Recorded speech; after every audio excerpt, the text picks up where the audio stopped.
So hi, welcome back to my channel. तो आज start करते हैं अपना न्यू चैप्टर जो कि है अल्कोहल्स, फिनॉल्स एंड ईथर। ये चैप्टर 11 है ऑर्गेनिक केमिस्ट्री का।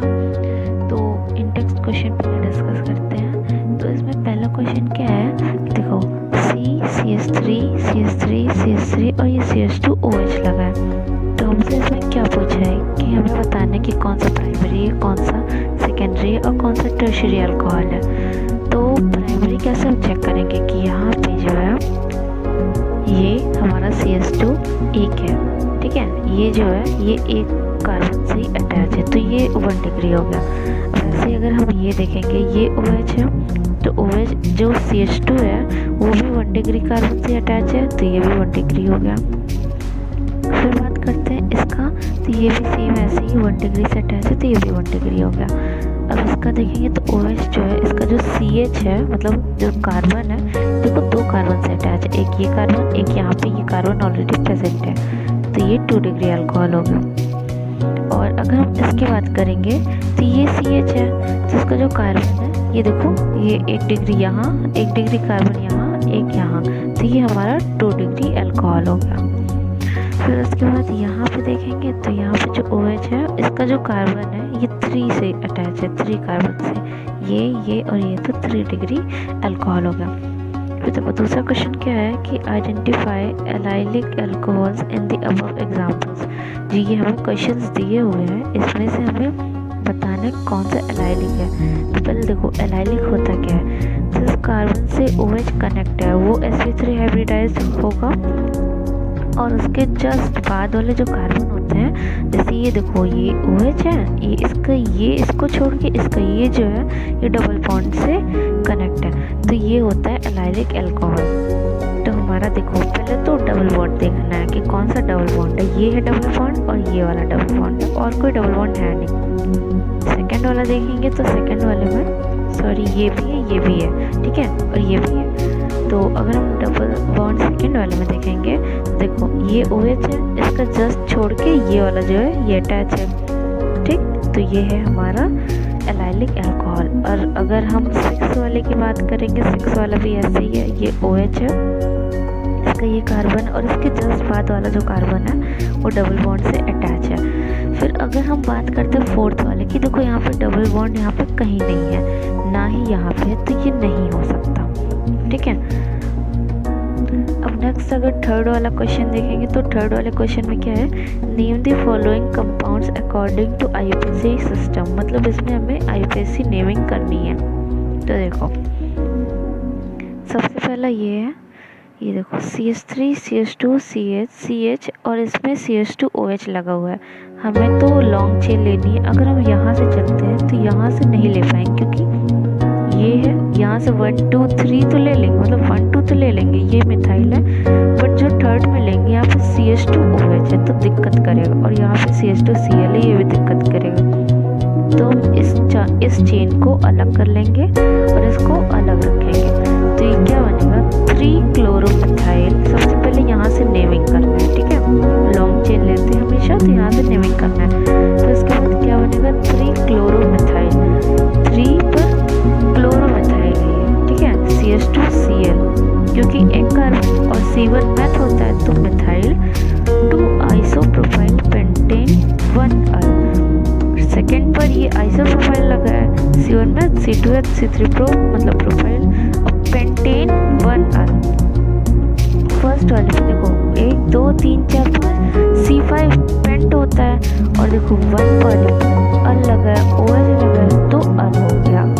फिर ऐसे दूसरा वाला देखेंगे तो दूसरे वाले में क्या देखो, ये CH3CH ये मिथाइल, ये नॉर्मल जैसे होता है, नॉर्मली हम इसको IUPAC नेमिंग कर देंगे।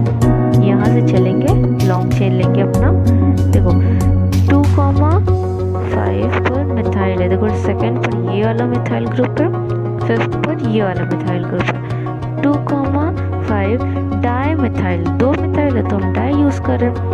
हेक्सेन क्यों है, क्योंकि ये 6 है, हेक्सेन 1,3 डाई अल, क्योंकि देखो यहाँ पे भी OH लगा है, यहाँ पे भी OH लगा है। अब अगर बात करते करते हैं थर्ड वाले का। तो थर्ड वाला कैसे होगा, देखो थर्ड वाले पर नॉर्मली ये वो बना है, साइक्लोहेक्सेन बना हुआ है, और यहाँ पे 3 पर ब्रोमो बना है। मतलब मेनली हम यहाँ पे OH को फर्स्ट प्रायोरिटी देंगे नेमिंग में। तो यहाँ पे OH है तो क्या हो गया, 3 ब्रोमो साइक्लोहेक्सेनॉल। अब फोर्थ वाला देखेंगे, फोर्थ वाला भी नॉर्मल हो जाएगा, यहाँ पे 6 है, हेक्स हो जाएगा, और यहाँ पे 1 पर ईन है, देखो 1 पर भी ईन है, 2 पर भी ईन है, और मेनली हम छोटा वाला नंबर लेते हैं। 1 पर ईन हो गया, 3 पर अल हो गया, बस। और फिफ्थ वाले की बात करेंगे तो CH3 C double bond C Br, और यहाँ पे सिंगल बॉन्डिंग है CH2OH। तो यहाँ पर तो CH3 पर सॉरी थर्ड वाले पर यहाँ पर CH3 लगा हुआ है, सेकंड वाले पर डबल बॉन्डिंग है, और सेकंड वाले पर ही Br है। तो क्या होगा, 2 ब्रोमो 3 मिथाइल ब्यूट 2 इन 1 अल। अब फोर्थ वाला क्या है, show how are the following alcohols prepared by the reaction of a suitable Grignard reagent on methanol. ठीक है, ग्रिग्नार्ड रिएजेंट क्या होता है, RMgX, इतना याद है। ठीक है, हमें ये पहला रिएक्टेंट दिया हुआ है, प्रोडक्ट दिया है, और हमें बताना है कि इसके रिएक्टेंट्स क्या होंगे। तो देखो अगर हम HCHO मतलब मिथेनॉल CH, ठीक है, इसको जब हम करवाएंगे CH3 और यहाँ पे MgX मतलब RMgX, फिर जब इसको रिएक्ट करवाएंगे तो हमें ये देगा, और फिर इसको जब हम वाटर से रिएक्ट करवाएंगे, वाटर और H+ मतलब एसिडिफिकेशन करवाएंगे, तब हमें ये जो कंपाउंड दिया हुआ है ये बच जाएगा, और साथ में MgOH और Br लग जाएगा। तो ये है 2 मिथाइल प्रोपेन 1 अल। सेम ऐसे ही सेकंड वाला भी हो जाएगा। तो इसकी फिर प्रिपरेशन देखेंगे, तो देखो फिर से मिथेनॉल से होगा, यहाँ पे MgX, ठीक है, MgX और ये R हो गया। जब ये रिएक्ट करवाएंगे तो ये होगा CH2O MgBr, और अगर हम एसिडिफिकेशन करवाएंगे तो हमारा ये कंपाउंड फॉर्म हो जाएगा जो कि हमें क्वेश्चन में दिया होगा, ठीक है, और साथ में MgOH और Br निकल जाएगा। तो अगर फिफ्थ वाला क्वेश्चन देखेंगे तो right structures of the products of the following reactants. तो सबसे पहले हमें दिया है CH3 CH double bond CH2 in the presence of acidification, मतलब H2O और H+ की प्रेजेंस में। तो पहला वाला देखेंगे, हमें ये देखो प्रोपीन दिया है, C1 में C2 C3 और डबल बॉन्ड है तो प्रोपीन हो गया। ठीक, प्रोपीन दिया है, जब हम इसके साथ रिएक्ट करवाएंगे, ये कैटलिस्ट अगर इसको हम रखेंगे तो ये हमारा CH3 CH के साथ OH और यहाँ CH2 के साथ H, यहाँ पे हमारा मार्कोनिक ऑफ रूल लग रहा है। ऐसे सेम सेकेंड वाला ये है, ठीक है, NaBH4 की प्रेजेंस में होगा। तो देखो अब देखो ये हमारा O है, और यहाँ पे हमारा डबल बॉन्डिंग कट जाएगा, सिंगल बॉन्ड हो जाएगा, और यहाँ पे आके H लग जाएगा, बाकी कुछ चेंज नहीं होगा, सब सेम। फिर हम थर्ड वाली की बात करेंगे, CH3 CH2 CH CH3 और यहाँ पे CH NaBH4 की प्रेजेंस में। तो देखो CH3 CH2 CH CH3 और यहाँ पे CH2OH हो जाएगा, यहाँ पे CHO हट के CH2OH हो जाएगा। और अब 11.6 क्या है, give us structures of the product you would expect when each of the following alcohol reacts with। सबसे पहला HCl, ZnCl2, second HBr, third है SOCl2। तो सबसे पहले हम ब्यूटेन 1 अल का देखेंगे, ठीक है। तो देखो C1 math C2H C3 prop C4 butane, और ये 1 पर अल लगा है, OH लगा है, ठीक है। तो अगर हम इसको HCl या फिर ZnCl2 से रिएक्ट करवाएंगे तो याद रखना इसमें कोई भी रिएक्टेंट फॉर्म नहीं होता है, सॉरी कोई प्रोडक्ट नहीं बनता है, क्योंकि रिएक्शन ही नहीं करता है। रीज़न ये है कि प्राइमरी अल्कोहल्स मतलब ग्लूकोज रिएजेंट जो होता है, जो HCl कंसंट्रेटेड HCl और ZnCl2 की प्रेजेंस में होता है, ये रिएक्ट नहीं करते हैं नॉर्मल रूम टेम्परेचर पे। तो अगर हम इसी को HBr से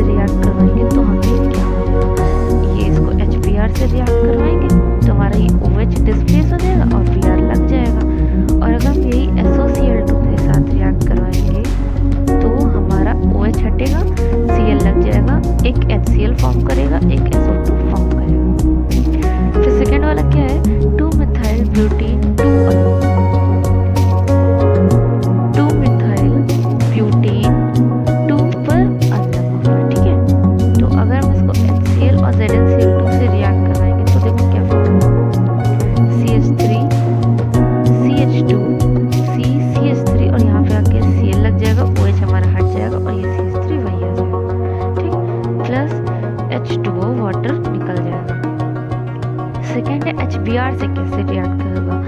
ये है सेम कंपाउंड, बस OH हट जाएगा, यहाँ पे CH3CH2 हो जाएगा। बस जैसे यहाँ पे Cl लगा तो यहाँ पे Br लग जाए, बाकी सेम हो जाएगा। ऐसे SOCl2 में यहाँ पे Cl लग जाएगा, SO2 और प्लस NCl बाहर निकल जाएगा। अब 11.6 देखेंगे तो product the major product of acid catalysed dehydration of. सबसे पहला 1 मिथाइल साइक्लोहेक्सेनॉल। देखो 1 परिमिथाइल है, साइक्लोहेक्सेन और 1 परिअल है, इसमें डिहाइड्रेशन होगा, H प्लस आयंस निकलेंगे, यहाँ पे CH3 बस हो जाएगा, OH पूरा निकल जाएगा। सेकेंड है हमारा ब्यूटेन 1 अल, मतलब मेनली हमें यहाँ पे डिहाइड्रेशन करना है। ब्यूटेन C1 C2 C3 ब्यूट और 1 पर अल है। जब यहाँ पे डिहाइड्रेशन होगा तो क्या होगा, देखो CH3CH डबल बॉन्ड यहाँ पे लग जाएगा, CH सिंगल बॉन्ड CH3 और वाटर निकल जाएगा। तो ये जो होता है ये मेजर प्रोडक्ट हो जाता है, और ये भी मेजर प्रोडक्ट, क्योंकि तो हमसे ये भी पूछा है कि यहाँ पे मेजर प्रोडक्ट क्या होगा। फिर 11.8 देखेंगे, ortho and para nitrophenols are more acidic than phenol. Draw the resonance structures और द करस्पॉन्डिंग फेनॉक्साइड आयंस। ये बहुत ईजी है। देखो सबसे पहला रेजोनेंस स्ट्रक्चर जो बनाना है वो फेनॉक्साइड आयंस का बनाना। पहले यहाँ पे ऑक्सीजन होगा, इसके पास नेगेटिव चार्ज होगा, माइनस होगा, और इसका लोन पेयर होगा। ये धीमे धीमे अपना पूरी तरफ शेयर करेगा, मतलब ऑर्थो पैरा पर, फिर यहाँ पे ऑर्थो पर, फिर जाएगा अपने सेम पोजीशन पे। देखो ये पूरा सेम पोजीशन पर बन जाएगा, यही रेजोनेंस स्ट्रक्चर हो जाएगा। फिर उसके बाद पैरा नाइट्रोफेनॉक्साइड का रेजोनेंस स्ट्रक्चर बना लेना। फिर उसके बाद रेजोनेंस स्ट्रक्चर बना लेना मेटा नाइट्रोफेनॉक्साइड आयंस का, ठीक है, मतलब ये मेटा पर लगेगा, और फिर ये जो होगा ये पैरा पर NO2 लगेगा, ठीक। अब 11.9 हमसे क्या कह रहा है, right the equation involve in the following reaction. तो हमें रेमर-टेमन रिएक्शन बताना है कि क्या होता है। तो देखो रेमर-टेमन रिएक्शन में क्या होता है कि एक ये फिनॉल होता है और CH3 प्लस एक्वस NaOH के प्रेजेंस में हम रिएक्ट करवाते हैं, तो हमारा कुछ ऐसा कंपाउंड फॉर्म होता है। फिर जब हम इसको रिएक्ट करवाएंगे 2 NaOH और 2 NaCl के प्रेजेंस में, तो हमारा ये बनेगा ये। फिर जब इसको हम रिएक्ट करवाएंगे फिर से NaOH के प्रेजेंस में, तो हमारा ये फॉर्म होगा। और फिर जब हम इसमें H प्लस करवाएंगे, H प्लस के प्रेजेंस में करवाएंगे, मतलब एसिडिफिकेशन होगा, तो हमारे यहाँ पे सैलिसल्डिहाइड फॉर्म हो जाएगा। फिर सेकेंड हमसे बोला कोलवेज रिएक्शन का, फिनॉल होता है, फिनॉल को हम NaOH से रिएक्ट करवाएंगे तो हमारा ONe बन जाएगा इसके साथ। प्लस अगर हम CO2 लेते हैं, जब हम 400 केल्विन पे लेते हैं 4 से 7 ATM के प्रेजेंस में, तो हमारे यहाँ पे फिनॉल बनेगा और साथ में COONa बनेगा। फिर डाइल्यूट HCl और NaCl के प्रेजेंस में करवाएंगे तो हमारा सैलिसाइक्लिक एसिड फॉर्म हो जाएगा। अब देखो 11.10 में क्या है कि right the reactions of William synthesis of 2-methoxy 3-methyl pentane। देखो 2 पर methoxy है, मतलब ऑक्सी ग्रुप है, और ये देखो यहाँ पे 2 पर ऑक्सी ग्रुप है, और फिर यहाँ पे क्या दिया है पेंटीन 2 पर, ठीक है। तो सबसे पहले हम देखते हैं ये, और साथ में क्या दिया है 2-ethoxy 3-methyl pentane starting from ethanol and 3-methyl pentane 2 पर अल।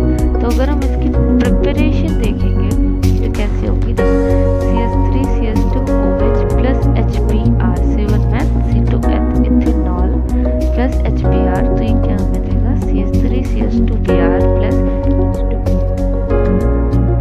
फिर जब इस कंपाउंड को हम Na के साथ रिएक्ट करवाएंगे तो हमारा यहाँ पे बस OH जो है इसका H हट जाएगा, यहाँ पे Na आके ऐड हो जाएगा, बाकी सब सेम रहेगा। फिर ऐसे ही CH3CH2Br प्लस CH3CH, और यहाँ पे ONa है ही, CH2CH3, ठीक है। तो हमारा ये 2-methoxy 3-methyl pentane यहाँ पे प्रोडक्ट फॉर्म हो जाएगा। फिर 11.11 देखते हैं, which of the following is an appropriate set of reactants for the preparation of 1 methoxy 4-nitrobenzene and Y. तो मेनली इसका आंसर जो है वो सेकंड वाला है। तो देखते हैं अगर हम फर्स्ट वाले को देखेंगे,